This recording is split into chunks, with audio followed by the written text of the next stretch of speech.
안녕하세요, 제시입니다. 요즘 MBN에서 메타버스 예능 아바타싱어가 새로 나왔는데요. 총 제작비가 150억이고 1년 동안 200여 명의 스태프분들이 준비를 했다고 하는데 2회 만에 시청률이 0%대를 달성했다고 합니다. 시청자 반응은 물론 기사들도 모두 아바타싱어에 대한 부정적 의견으로 가득하죠. 비단 아바타싱어뿐만이 아닙니다. 투입한 노력과 자본에 비해 큰 성과를 내지 못한 한국 버추얼 컨텐츠들이 정말 많은데요. AGF 2019에 부스까지 차렸는데 아이유 댄스 커버곡 영상 하나 내고 운영이 중단된 프로젝트 O2, 운영 미숙, 직원의 자질 논란으로 터진 버튜버 회사 블럼버스와 V글로리아, 스마일게이트와 CJ E&M이 야심차게 준비했는데 멜론 차트 1000위권도 오르지 못한 버추얼 휴먼 한유아까지 기업 단위로 뛰어들어도 성공하기 쉽지 않은 게 바로 한국 버추얼 컨텐츠 업계죠. 하지만 기업도 아니고 100억대 자본을 투입하지도 않았는데 최근 1년 사이에 한국 버튜버 중에 가장 성공한 사례가 생겼으니 그것이 바로 이세계 아이돌입니다. 크게 세 파트로 나눠서 설명을 해볼 건데요. 이건 어디까지나 제 개인적인 생각이고 최대한 팩트에 기반해서 말하겠지만 정확하지 않을 수도 있다는 점 참고 부탁드릴게요. 그럼 지금부터 시작해보도록 하죠.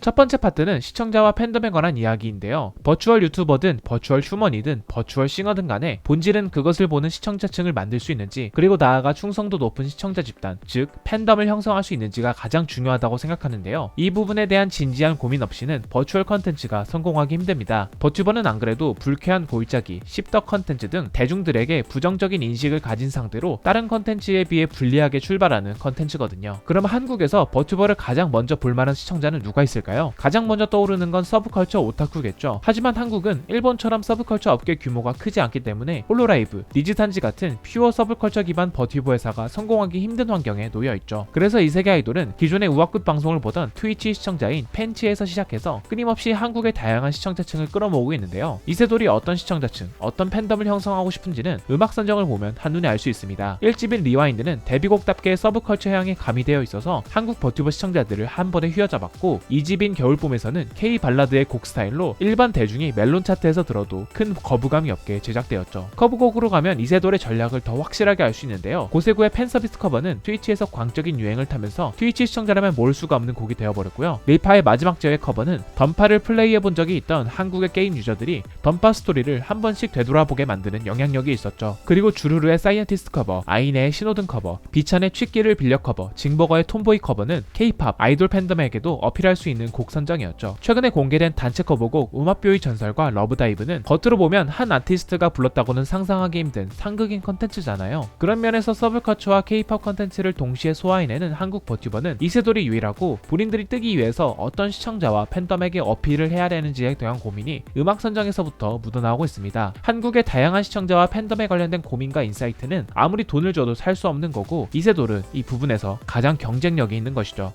두 번째는 운영 이야기입니다. 제가 생각하는 운영이란 회사 실무적인 의미에서의 운영뿐만 아니라 소비자가 해당 버튜버와 버튜버 회사에 느끼는 인식까지 포함한다고 생각합니다. 그럼 운영을 잘한다라는 소리를 듣기 위해 뭐가 필요한지 이세돌의 사례로 설명을 드리도록 하겠습니다. 한국에서 수많은 버튜버 회사들이 논란으로 터지고 갑자기 활동을 중단하는 와중에 이세돌이 1년 동안 아무런 논란 없이 롱런하고 있는 이유, 일단 사람입니다. 운영은 사람이 하는 만큼 사람이 꽝이면 운영도 꽝입니다. 플럼버스, V글로리아 같은 국내 버튜버 회사들이 터진 이유도 바로 사람에 있었죠. 자세한 히스토리는 직접 찾아보시길 바라고요. 핵심은 버튜버 컨텐츠를 기획하는 사람이라면 기존에 인성 논란이 있거나 반사회적인 사상을 갖고 있는 사람을 사전에 필터링할 수 있는 장치, 혹은 기본적으로 사람 보는 눈이 있어야 합니다. 이세돌의 경우에는 공식적으로 밝혀지지는 않았지만 오디션에서 이런 문제가 있는 지원자들을 걸러내는데 성공했다고 생각하는데요. 재미있는 건 이후에도 계속 사람 검증 과정을 빼놓지 않고 있습니다. 예를 들어 8월 10일 이세돌이 웹툰화되면서 작가 공모전을 개최해야 하는데 지원자들은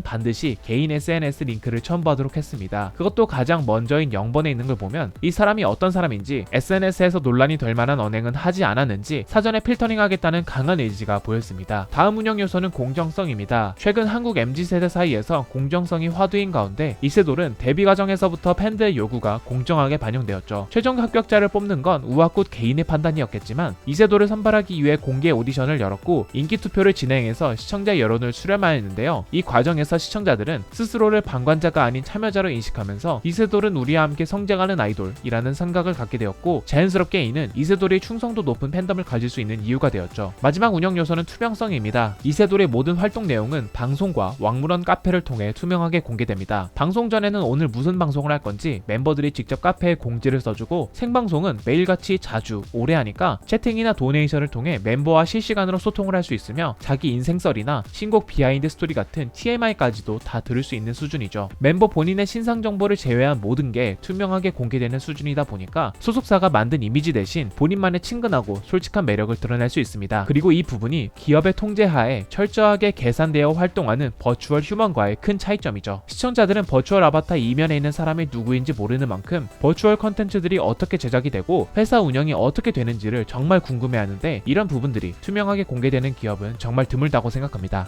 세 번째는 퀄리티에 관한 이야기입니다. 버튜버가 챙겨야 할 가장 중요한 퀄리티는 바로 아바타 퀄리티죠. 버추얼 아바타의 종류는 크게 2D와 3D로 나눠지는데, 제가 말하고 싶은 핵심은 아바타 퀄리티가 높다 이퀄 진짜 사람처럼 생겼다가 절대 아니라는 것입니다. 제 개인적인 생각이지만 현존하는 기술로는 버추얼 아바타가 사람과 절대 똑같아질 수는 없으며, 아바타가 사람과 미묘하게 닮은 데서 생기는 불쾌한 골짜기는 필연적으로 발생할 수밖에 없기 때문에, 그렇다면 차라리 버추얼 아바타의 현실성보다는 캐릭터성을 부각하는 쪽이 현명하다고 생각합니다. 그래서 퀄리티의 정의를 다시 해보면 아바타 퀄리티가 높다 이퀄 캐릭터성을 잘 드러낸다 라고 할 수 있겠죠. 이세돌의 경우 아바타가 기본적으로 VR챗 기반이고 서브컬처 향이어서 대중들에게 호불호가 갈릴지언정 캐릭터성 하나는 클리셰 범벅이라고 할 정도로 많이 갖고 있죠. 예를 들어 박쥐를 모티브로 한 릴파 아바타, 머리 위에 햄버거가 얹혀있는 징버거 아바타가 있고요. 멤버 모두의 머리카락 색깔이 달라서 멤버들끼리 구분도 잘 되죠. 그리고 여기에 멈추지 않고 아바타를 계속 개선해 나가는 모습도 인상적이었습니다. 새로운 의상, 새로운 아바타, 모션 캡처, 페이셜 트래킹, 유니티와 언리얼을 넘나드는 뮤비 촬영 기법까지 활동을 시작한 지 1년 만에 굉장한 진보를 이뤄냈죠. 비참처럼 아바타 모델링이 싹 바뀐 멤버가 있는가 하면 안무 모션 캡처도 각 멤버들의 동선까지 짤 정도로 훨씬 정교하게 진행되었죠. 앞으로도 이세돌 아바타는 실제 사람에 가까워지는 방향이 아닌 멤버들의 캐릭터성을 더욱 잘 부각시키는 방향으로 발전해 나갈 것이라고 생각합니다. 만화 속에서 튀어나올 법한 귀엽고 매력적인 아바타, 꼭 만화 같지 않더라도 스스로 되고 싶은 어떤 것도 모두 표현할 수 있는 아바타, 이것이 바로 버추얼 아바타의 본질이 아닐까 싶네요.